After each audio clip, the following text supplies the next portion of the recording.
Assalamualaikum warahmatullahi wabarakatuh. Bertemu lagi dengan saya para sahabat dalam channel Sobat Kang Asep. Masih dalam acara bertukar ilmu, bertukar pengalaman. Dan pada kesempatan kali ini saya akan menjawab pertanyaan dari sahabat yang langsung inbox ke kotak masuk saya. Pak Ustadz, bagaimanakah caranya sholat jamak dan qashar? Coba dijelaskan. Sholat jamak itu para sahabat menyatukan dua sholat di satu waktu sholat. Contoh misalkan sholat duhur dan asar. Nah, kalau disatukannya di sholat duhur maka itu disebut jamak takdim. Kalau disatukannya di sholat asar maka itu disebut jamak takhir. Dan itu pun hanya sholat duhur, sholat asar, sholat maghrib, dan sholat isya. Kalau sholat subuh itu tidak bisa dijamak.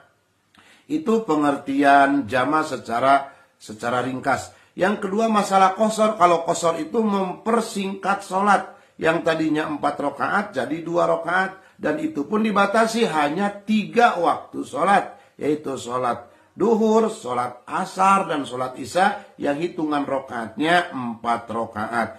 Bagaimana Ustadz kalau sholat maghrib? Sholat maghrib itu tidak bisa diqashar. Kenapa? Di dalam Alkitab dikatakan, kitab Fawaidul Janiyah, min babi layutanasobu walayutaba'adu pahtiyaru kulihi kahtiari ba'dihi. Singkatnya, rokaatnya tersebut tidak bisa dibagi 2. Dan sholat subuh pun sama, tidak bisa diqashar. Karena apa? Karena sudah kecil hitungan rokaatnya. Dan di dalam kitabnya dikatakan, al-musogor la yusogor. Perkara yang sudah kecil tidak boleh diperkecil lagi. Jadi sholat maghrib dan sholat subuh tidak bisa diqashar para sahabat.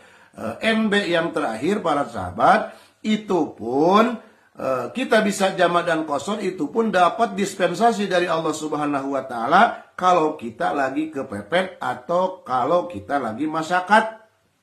Contohnya kalau kita misalkan sedang ada dalam perjalanan yang hitungan kilometernya 80 km sampai 90 km.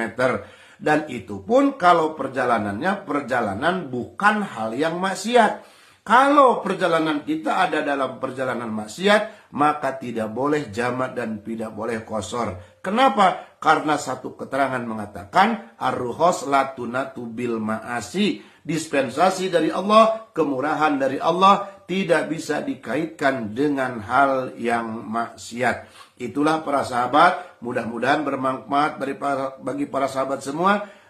Itu saja yang bisa saya sampaikan. Wabillahi taufiq wal hidayah. Wassalamualaikum warahmatullahi wabarakatuh.